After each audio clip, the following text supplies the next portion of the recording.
Welcome to part 2 of the Ivan Clifford Namihas case. As a reminder, topics may be triggering. Viewer and listener discretion is advised. The people mentioned are innocent until proven guilty in court.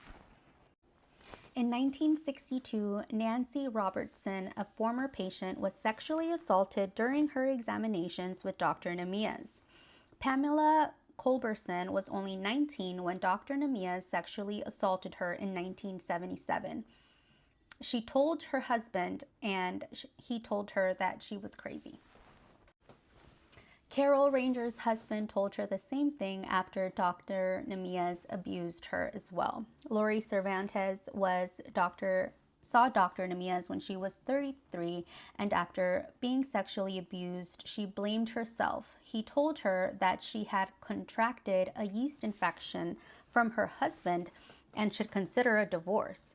And he cut an abscess in her vagina without anesthesia. It was only after she screamed in pain that he provided her with a local anesthetic. Giselle Richards purposely gained weight after Dr. Namihas told her that she had a nice shape. He told her that she could not have children, subjected her to unnecessary procedures, and showed up to her house unwanted and unannounced to ask her on a date. She moved away, got married, and surprise, surprise, she was able to conceive and have children. Regina Odom, a former patient and employee who Dr. Namihas both sexually assaulted and performed unnecessary laser procedures on her, which seemed to be his modus operandi. In criminology, a modus operandi is the distinctive pattern or method used by criminals. Roberta Ward alleges that she too was sexually assaulted by Dr. Namihas during a checkup in 1981 or 1982. Deanna Short was molested by Dr. Namihas when she was a patient in 1970. 35-year-old Barbara Smith said Namihas told her she had cancer that required a hysterectomy. Deborah Hale said Namihas performed a laser surgery for an illness she did not have. Other victims of this real-life kukoy who have come forward are Shirley Corbin and Glenda Embick. In May of 1993, Namihas settled a sexual lawsuit claim filed by a former patient, 21-year-old Stacy Crumpler, in the amount of $200,000. The payment agreement was for $100,000 upfront and a monthly payment of $500. Huntington Beach resident Stacy Crumpler sought medical help from Dr. Namihas that resulted in him telling her that she had AIDS and cancer, which she did not, and performed painful, costly, and unnecessary procedures on her. In July of 1994, he filed for bankruptcy, freezing more than $3 million in assets. Within a year of living in Las Vegas after fleeing the Southern California's sexual abuse allegations and losing his medical license, he met 45-year-old twice-divorced sixth-grade teacher named Rebecca Farrell. Ivan's soon-to-be mother-in-law, Margaret Farrell, found out about his sexual abuse allegations on primetime television. She told reporters in a July 30th, 1994 Orange County Register article, and I quote, "I was really shocked. I didn't have a good feeling about him, but I didn't know anything about him until the primetime live report, and it was worse than I imagined," unquote.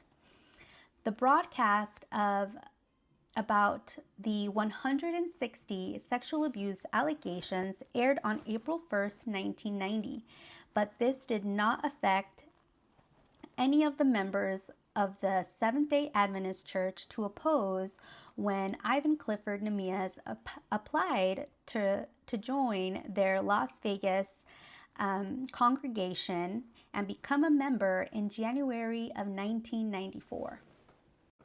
Ivan Clifford Namihas married Rebecca Farrell in a Reno chapel on July 8, 1993, and family members did not attend their wedding. I'm not sure if they eloped or if they invited people and no one cared to show up. Regardless, Rebecca quit her job as a teacher and began living her housewife, married to a Dr. dreams, and settled into the $1 million community in Desert Shores in northwest Las Vegas. On Wednesday, July 27th, 1994, Dr. Ivan Clifford Namihas was arrested on federal mail fraud charges and was out on the same day on a $100,000 bail. He was made to surrender his passport, shotgun, and surgical laser machine.